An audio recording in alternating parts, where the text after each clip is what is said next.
Good morning viewer. आज 15 नवम्बर 2025 साल।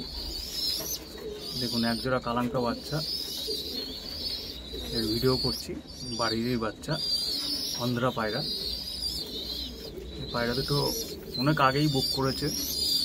चंडीपुरे एक भाई अनेक আগেই बुकिंग করেছে। तो एर मধ্যেই এই পায়রা দুটো ডেলিভারি করার ইচ্ছা আছে। पायरा क्वालिटी देखो एकदम डिम पड़े बाच्चा देखो क्वालिटी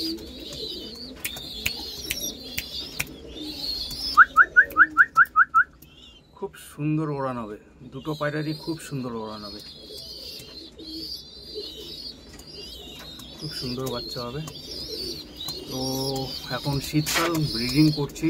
যদি কোনো ভাইদের এরকম বাচ্চার প্রয়োজন থাকে আমাকে জানাবেন।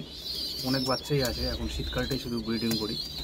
আর প্রতিটা বাচ্চার কোয়ালিটি খুব ভালো হবে। এই পায়রাগুলো আপনাদের বাড়ির ইন ফিউচারে মাস্টার পেয়ার হবে, ব্রিডিং পায়রা হয়ে যাবে। এত সুন্দর পায়রা হবে, উড়ান হবে। তো আপনারা ভবিষ্যতে এর ব্রিডিংও করতে পারবেন, জেনারেশনও বানাতে পারবেন। আমার মতে মানে 10টে পায়রা না কেনার থেকে 2-4টে পায়রাই কেনা যথেষ্ট, যেখান দিয়ে নেবেন। বাট জিনিসটা ভালো হতে হবে, এটা আমার লজিক। थैंक यू सो माच बंधुरा। केमन लागलो कमेंटे अवश्य जानाबेन और आपनादेर दिनटी शुभ।